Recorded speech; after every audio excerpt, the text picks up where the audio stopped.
ನಮಸ್ಕಾರ ಎಲ್ಲರಿಗೂ. ನಾನು ಶಾಂತಲಾ ಸಂತೋಷ್ ಮೈಂಡ್ ಮಂತ್ರ ಚಾನಲ್ ಇಂದ. ಹೇಗಿದ್ದೀರಾ ಎಲ್ಲರೂ?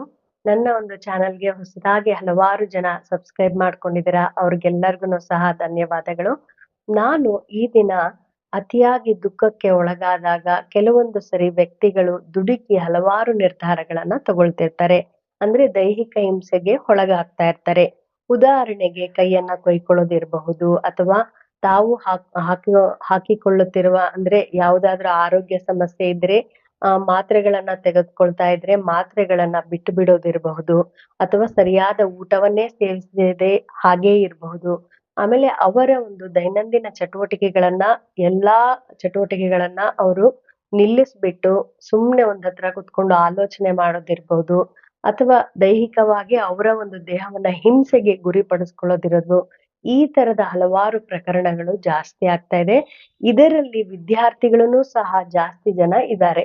ಈಗ ಯಾವುದೇ ಒಂದು ಸಮಸ್ಯೆ ಬಂದಾಗ ಅಥವಾ ಅವರಿಗೆ ದುಃಖ ಆದಾಗ, ದುಃಖ ಅಂದ್ರೆ ಈಗ ಉದಾಹರಣೆಗೆ ಯಾವುದೋ ಅವರಿಗೆ ಅಂಕಗಳು ಕಡಿಮೆ ಬಂದ್ರೆ, ಅಥವಾ ಮನೆಯಲ್ಲಿ ಯಾರಾದ್ರೂ ಬೈದ್ರೆ, ಕುಟುಂಬಸ್ಥರು ಮಕ್ಕಳಿಗೆ ಬೈದಾಗ, ಅಥವಾ ನೆರೆಹೊರೆಯವರು ಏನಾದ್ರೂ ಅಂದಾಗ, ಅಥವಾ ಅವರಿಗೆ ಯಾರಾದ್ರೂ ಏನಾದ್ರೂ ಸಕಾರಾತ್ಮಕವಾಗಿ ಮಾತನಾಡದೆ ನಕಾರಾತ್ಮಕವಾಗಿ ಯಾವ್ದಾದ್ರು ಮಾತನಾಡಿದಾಗ ವಿದ್ಯಾರ್ಥಿಗಳಲ್ಲಿ ಈಗ ಇತ್ತೀಚಿನ ದಿನಗಳಲ್ಲಿ ಒಂದು ದೈಹಿಕವಾದ ಹಿಂಸೆಗೆ ಅವರೇ ಒಳಗಾಗೋದನ್ನ ನಾವು ಕಾಣ್ತಾ ಇದೀವಿ. ಉದಾಹರಣೆ ಕೈಯನ್ನ ಕೊಯ್ಕೊಳ್ಳೋದಿರ್ಬಹುದು, ಸರಿಯಾಗಿ ಊಟನೇ ಮಾಡದೇ ಇರೋದಿರ್ಬಹುದು, ಬೇಕು ಅಂತಾನೆ ಸರಿಯಾದ ಅವರ ದಿನಚರಿಗಳು ಸ್ನಾನ ಮಾಡೋದಿರ್ಬಹುದು, ಬೇರೆಯವ್ರ ಜೊತೆ ಮಾತನಾಡೋದಿರ್ಬಹುದು, ಆಮೇಲೆ ಓದೋದು ಬರೆಯೋದು, ಆಮೇಲೆ ದಿನನಿತ್ಯದ ಹವ್ಯಾಸಗಳಲ್ಲಿ ತೊಡಗೋದು, ಇವೆಲ್ಲವುಗಳನ್ನ ನಿಲ್ಲಿಸಿ ಅವರು ಮಾನಸಿಕವಾಗಿ ಹಿಂಸೆಗೆ ಗುರಿ ಆಗ್ತಾ ಇರ್ತಾರೆ. ನೋವಿನಲ್ಲಿರ್ತಾರೆ. ಅತಿಯಾದ ದುಃಖವನ್ನ ಅವರು ಅನುಭವಿಸ್ತಾ ಇರ್ತಾರೆ. ಈ ತರದ ಅತಿಯಾದ ದುಃಖದಲ್ಲಿ ಇದ್ದಾಗ ವ್ಯಕ್ತಿಗಳು ಏನ್ ಮಾಡ್ತಾ ಇದ್ದಾರೆ ಅನ್ನೋದು ಅವರ ಕಲ್ಪನೆಗೆ ಇರೋದಿಲ್ಲ ಕೆಲವೊಂದ್ ಸರಿ. ಆಗ ನಾವು ಯಾವುದನ್ನ ಗಮನದಲ್ಲಿ ಇಟ್ಕೊಂಡಿರ್ಬೇಕು, ಅತಿಯಾದ ದುಃಖ ಆದಾಗ ಹೇಗೆ ನಮ್ಮನ್ನ ನಾವು ನಿಭಾಯಿಸಿಕೊಳ್ಳಬೇಕು ಅನ್ನೋದರ ಬಗ್ಗೆ ನಾನು ಕೆಲವು ಅಂಶಗಳನ್ನ ಈ ಒಂದು ವಿಡಿಯೋದಲ್ಲಿ ಹೇಳ್ಬೇಕು ಅನ್ಕೊಂಡಿದೀನಿ. ಈ ಒಂದು ಯಾವುದಾದರೂ ಒಂದು ವಿಷಯದಲ್ಲಿ ನಿಮಗೆ ಅತಿಯಾದ ದುಃಖ ಆದಾಗ ಜೀವನದಲ್ಲಿ ಯಾವುದೇ ತರದ ಒಂದು ನಿಮಗೆ ಕೀಳರಿಮೆ ಬರದಂತೆ ನೀವು ಮೊದಲು ಆಲೋಚನೆಯನ್ನ ಮಾಡಿ. ನಿಮ್ಮನ್ನ ನೀವು ಕೀಳರಿಮೆಗೆ ಗುರಿಪಡಿಸ್ಕೊಂಡು ಆಲೋಚನೆ ಮಾಡೋದನ್ನ ನಿಲ್ಲಿಸಿ. ಇದು ಮೊದಲನೇ ಒಂದು ಅಂಶ. ಇದನ್ನ ಗಮನದಲ್ಲಿಟ್ಕೊಂಡಿರ್ಬೇಕು. ಯಾವುದೇ ಅಂಶ ನಿಮ್ಮನ್ನ ಅತಿಯಾಗಿ ದುಃಖಕ್ಕೆ ಪಡಿಸ್ತಾ ಇದೆ ಅಂದಾಗ ಮೊದಲು ವ್ಯಕ್ತಿಗಳು ಅಥವಾ ವಿದ್ಯಾರ್ಥಿಗಳು ಯಾರೇ ಇರ್ಲಿ, ಅವರು ತಮ್ಮನ್ನ ತಾವು ಕೀಳರಿಮೆಯಿಂದ ನೋಡ್ಕೊಳ್ಳೋದಕ್ಕೆ ಆಲೋಚನೆ ಮಾಡೋದಕ್ಕೆ ಪ್ರಾರಂಭ ಮಾಡ್ತಾರೆ. ಆಗ ದುಃಖ ಇರೋದು ಸ್ವಲ್ಪ ದುಃಖ ಜಾಸ್ತಿಯಾಗಿ ನಮಗೆ ಪರಿಣಮಿಸುತ್ತೆ.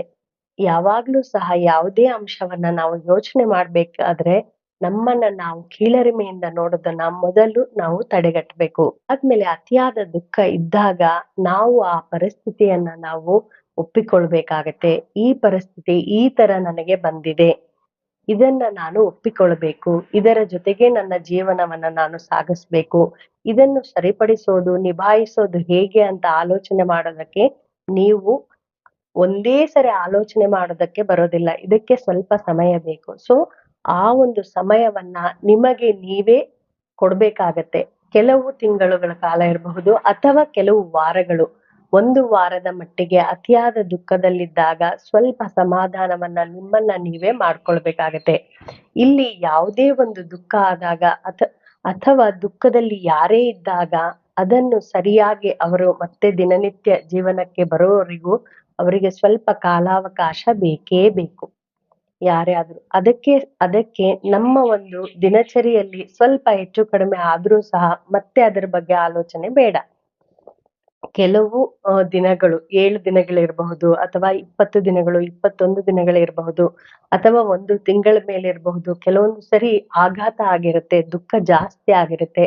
ಅಂದ್ರೆ ಇಲ್ಲಿ ಉದಾಹರಣೆಗೆ ಯಾರೋ ಜಾಸ್ತಿ ಪ್ರೀತಿ ಅಂದ್ರೆ ವಾತ್ಸಲ್ಯ ಪೂರ್ಣವಾದ ಒಂದು ಕೌಟುಂಬಿಕ ಯಾರ್ದಾದ್ರೂ ಒಬ್ರು ವ್ಯಕ್ತಿಗಳು ಇಲ್ಲಿ ಕಣ್ಮರೆಯಾಗಿದ್ದಾಗ ಆ ದುಃಖವನ್ನ ಭರಿಸೋದಕ್ಕೆ ಒಂದೇ ಸರಿ ಆಗೋದಿಲ್ಲ.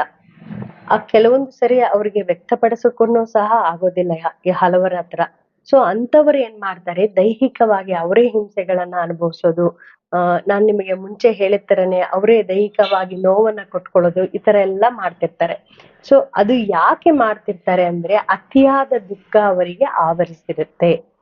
ಅದಕ್ಕೆ ಹಾಗೆ ಮಾಡ್ತಾ ಇರ್ತಾರೆ. ಸೊ ಆ ಒಂದು ಅತಿಯಾದ ದುಃಖದಲ್ಲಿ ನಾವು ಹೇಗಿರ್ಬೇಕು ಅನ್ನೋದನ್ನ ಆಲೋಚನೆ ಮಾಡ್ಬೇಕಾಗತ್ತೆ. ಯಾವುದೇ ಒಂದು ದುಃಖ ನಮಗೆ ಸಂಭವಿಸಿದಾಗ, ದುಃಖದಲ್ಲಿ ನಾವಿದ್ದಾಗ ಕೆಲವು ದಿನಗಳು ನಮ್ಮನ್ನ ನಾವು ಸಮಾಧಾನ ಪಡಿಸ್ಕೊಳ್ಬೇಕಾಗತ್ತೆ. ಆಮೇಲೆ ಮೂರನೆಯದ ಒಂದು ಅಂಶ ಏನು ಅಂದ್ರೆ ಯಾ ಯಾರು ನಮ್ಮ ಒಂದು ಮಾತುಗಳನ್ನ, ಭಾವನೆಗಳನ್ನ ಅರ್ಥ ಮಾಡ್ಕೊಳ್ತಾರೋ, ಗೌರವವನ್ನ ಕೊಡ್ತಾರೋ ಅಂತವರಿಗೆ ನಿಮ್ಮ ಒಂದು ಭಾವನೆಗಳನ್ನ ವ್ಯಕ್ತಪಡಿಸಿ. ನೀವು ಎಷ್ಟು ದುಃಖದಲ್ಲಿದ್ದೀರಾ ಅನ್ನೋದನ್ನ ಅವರಿಗೆ ಹೇಳಿ. ಆಮೇಲೆ ಎಲ್ಲಾ ದುಃಖವನ್ನ ಒಂದೇ ಸರಿ ಮಾಡೋದಕ್ಕೆ, ಅದನ್ನ ಕಣ್ಮರೆ ಮಾಡೋದಕ್ಕೆ ಸಾಧ್ಯನೇ ಇಲ್ಲ. ಅದಕ್ಕೆ ಕೆಲವು ವಾರಗಳು, ತಿಂಗಳುಗಳು ಬೇಕೇ ಬೇಕು. ಇನ್ನೂ ಹೆಚ್ಚು ಆಘಾತ ಆಗಿರುವ ವ್ಯಕ್ತಿಗಳು ಕೆಲವು ವರ್ಷಗಳವರೆಗೆ ದುಃಖದಲ್ಲಿರ್ತಾರೆ. ಸೊ ಯಾವಾಗ್ಲೂ ನಿಮಗೆ ಅತಿಯಾದ ದುಃಖ ಆದಾಗ ಆ ಒಂದು ದುಃಖವನ್ನ ನಿಮ್ಮ ಒಂದು ಮಾತುಗಳಿಗೆ ಯಾರು ಗೌರವ ಕೊಡ್ತಾರೋ, ಭಾವನೆಗಳಿಗೆ ಗೌರವ ಕೊಡ್ತಾರೋ ಅಂತವರ ಹತ್ರ ಎಲ್ಲಾ ನಿಮ್ಮ ದುಃಖವನ್ನ ಹೇಳಿಕೊಂಡು ಬಿಡಿ. ಆಗ ನಿಮ್ಗೆ ಸ್ವಲ್ಪ ಸಮಾಧಾನ ಆಗತ್ತೆ. ಈ 3 ಅಂಶಗಳನ್ನು ಮೊದಲು ಗಮನದಲ್ಲಿಟ್ಕೊಂಡಿರ್ಬೇಕು. ಯಾವುದೇ ದುಃಖ ಆದಾಗ ಮೊದಲು ನಮ್ಮನ್ನು ನಾವು ಕೀಳರಿಮೆಯಿಂದ ನೋಡ್ಕೊಳ್ಳೋದನ್ನ ಸ್ಟಾಪ್ ಮಾಡ್ಬೇಕು. 2ನೇದು ಕೆಲವು ಕಾಲಾವಕಾಶ ನಮ್ಮ ಒಂದು ದುಃಖವನ್ನ ಕಡಿಮೆ ಮಾಡ್ಕೊಳ್ಳೋದಕ್ಕೆ ಕೊಡ್ಬೇಕು. 3ನೇದು ಬೇರೆಯವ್ರ ಹತ್ರ ನಮ್ಮ ಒಂದು ದುಃಖವನ್ನ ಹಂಚ್ಕೊಳ್ಬೇಕು. 4ನೇ ಒಂದು ಅಂಶ ಏನು ಅಂದ್ರೆ ಯಾವುದೇ ಒಂದು ಪರಿಸ್ಥಿತಿ, ದುಃಖದ ಪರಿಸ್ಥಿತಿ ಹಾಗೆ ಶಾಶ್ವತವಾಗಿ ಇರುವುದಿಲ್ಲ. ಜೀವನದಲ್ಲಿ ದುಃಖ ಆಮೇಲೆ ಸಂತೋಷ 2 ಬಂದೇ ಬರುತ್ತೆ ಅನ್ನುವ ಅಂಶ ಎಲ್ಲರಿಗೂನು ಸಹ ಗೊತ್ತಿರುತ್ತೆ.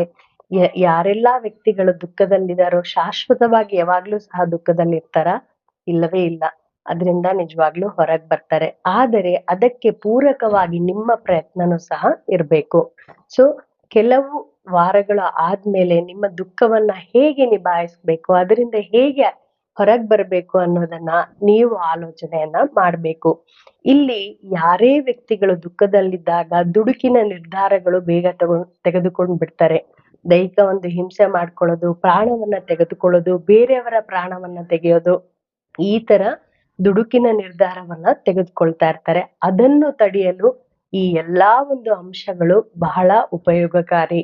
ನಮ್ಮ ಒಂದು ಮಾನಸಿಕ ಒಂದು ಆರೋಗ್ಯ ಯಾವಾಗ್ಲೂನು ಸಹ ಬದಲಾವಣೆ ಆಗ್ತಾ ಇರುತ್ತೆ.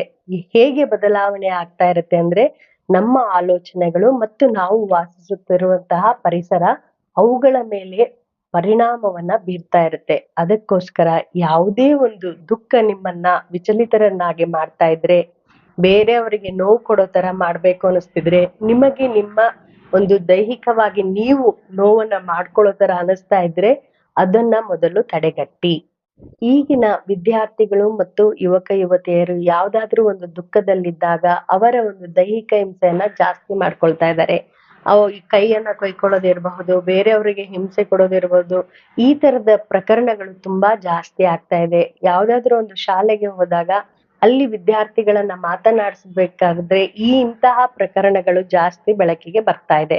ಸೊ ಯಾರೆಲ್ಲ ಏನೇ ಒಂದು ದುಃಖ ಇರ್ಬೋದು, ಅತಿಯಾದ ದುಃಖದಲ್ಲಿ ನೀವಿದ್ದಾಗ ಈ ಕೆಲವು ಅಂಶಗಳನ್ನ ನೆನಪಿನಲ್ಲಿ ಇಟ್ಕೋಬೇಕು. ಈ ಕೆಲವು ಅಂಶಗಳು ನಿಮ್ಗೆ ಉಪಯೋಗಕಾರಿ ಆಗತ್ತೆ ಆ ದುಃಖದಿಂದ ಹೊರಗಡೆ ಬರೋದಕ್ಕೆ. ಮತ್ತೆ ದಿನನಿತ್ಯದ ಜೀವನದಲ್ಲಿ ನಿಮ್ಮನ್ನ ನೀವು ತೊಡಗಿಸ್ಕೊಳ್ಳೋದಕ್ಕೆ ಈ ಅಂಶಗಳು ಉಪಯೋಗಕಾರಿ ಅಂತ ನನಗೆ ಅನ್ಸಿದೆ. ಸೊ ಅದಕ್ಕೋಸ್ಕರ ಈ ಒಂದು ಚಿಕ್ಕ ವಿಡಿಯೋನ ಮಾಡಿದ್ದೀನಿ. ಎಲ್ಲರೂ ಸಹ ಈ ಒಂದು ವಿಷಯ ಹೇಗಿತ್ತು ಅಂತ ನನಗೆ ಕಮೆಂಟ್ ಬಾಕ್ಸ್ ಅಲ್ಲಿ ತಿಳಿಸಿ. ಮತ್ತೆ ಮುಂದಿನ ಸತಿ ಒಂದು ಒಳ್ಳೆಯ ವಿಷಯ ಜೊತೆ ನಿಮ್ ಮುಂದೆ ಇರ್ತೀನಿ. ಅಲ್ಲಿವರೆಗೂ ನಮಸ್ಕಾರಗಳು.